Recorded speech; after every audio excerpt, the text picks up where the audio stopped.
পার্সেলের video আমার আবারও আগের ভিডিওটাতে খুব ভালো রেসপন্স এসছে, অর্ডারও অনেকজনা করেছে, তো তার জন্য আবারও একটা পার্সেলের ভিডিও নিয়ে চলে এলাম। আর যেহেতু আমি রুম ডেকোর করছি খুবই কম প্রাইসে, আর মিশো আমাকে সেই অফারগুলো খুব ভালো ভালো দিচ্ছে, তার জন্য আবারও একটা রুম ডেকোরের জিনিস নিয়ে চলে এলাম।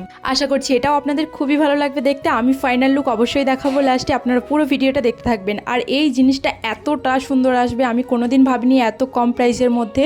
এটা তো আমি মিশো থেকে 100 টাকার মধ্যে পারচেস করেছি, আপনারাও চাইলে কিন্তু পেতে পারেন। আর এই প্রোডাক্ট আমি কিভাবে সেট করব বুঝতে পারছিলাম না, তাই আমার দেওরকেই বললাম সেট করে দিতে। আমার বরের আসতে দেরি হচ্ছিল আর আমার তো একটু তর্স হচ্ছিল না এটা সেট করার জন্য। এটা আপনারা 3 রকমভাবে ইউজ করতে পারেন, একবার স্লোভাবে, একবার স্পিডে, অফ হবে অন হবে, আর একবারে স্টে করতে পারেন। আর আপনাদের যদি এই প্রোডাক্টটার লিঙ্ক লাগে অবশ্যই ইনস্টাগ্রামে এই ভিডিওটাতে গিয়ে আমাকে লিঙ্ক বলে কমেন্ট করুন, আপনাদের কাছে লিঙ্ক অটোমেটিক চলে যাবে। আর ফেসবুকে এই ভিডিওর কমেন্ট বক্সে লিঙ্ক দেওয়াই থাকবে। আর কেমন লাগলো ফাইনাল লুকটা জানাতে ভুলবেন না। আর আপনারাও খুব তাড়াতাড়ি অর্ডার করে ফেলুন এই লিঙ্কটা থেকে।